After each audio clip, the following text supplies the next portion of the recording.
ప్రస్తుతం దేశంలో ఎక్కడ చూసినా భారీ వర్షాలు కురుస్తున్నాయి. కుండపోత వర్షాల కారణంగా పలు చోట్ల లోతట్టు ప్రాంతాలు మళ్లీ నీట మునిగాయి. ముఖ్యంగా నార్త్ ఇండియాలో వర్ష బీభత్సం కొనసాగుతుంది. ఇక ఢిల్లీ ప్రాంతం పరిస్థితి అయితే దారుణంగా మారింది. ఆగ్రాలో కురుస్తున్న వర్షాల కారణంగా యూపీ సహా మొత్తం ఉత్తర భారతదేశంలోని నదుల నీటి మట్టం పెరిగింది. దీంతో చారిత్రక కట్టడం తాజ్ మహల్కు యమునా నది తాకింది. తాజ్ మహల్ గోడలు గార్డెన్లోకి యమునా నది వరద నీరొచ్చి చేరింది. తాజ్ మహల్ దగ్గర యమునా నది వరద గరిష్ట స్థాయి 495 అడుగులను దాటి 497.9 అడుగులకు చేరింది. దాంతో యమునా నది వరద నీరు తాజ్ మహల్ పరిసరాల్లోకి ప్రవేశించింది. ఇతిమద్ ఉద్ దౌలా సమాధి బయటి భాగాల్లోకి కూడా నీరు వచ్చేసింది. గడిచిన 45 ఏళ్లలో తొలిసారిగా తాజ్ మహల్ పరిసరాల్లోకి యమునా నది వరద నీరు ప్రవేశించింది.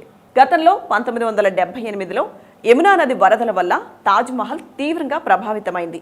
దాదాపు 508 అడుగుల ఎత్తులో యమునా నది ప్రవహించింది. దీంతో తాజ్ మహల్ బేస్మెంట్లోని 22 గదుల్లోకి వరద నీరు చేరింది.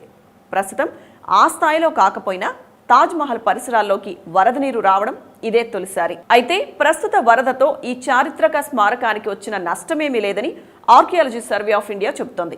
ఇక ఈ దృశ్యాన్ని చూసేందుకు సాహసం చేయొద్దని స్థానికులను అధికారులు హెచ్చరిస్తున్నారు.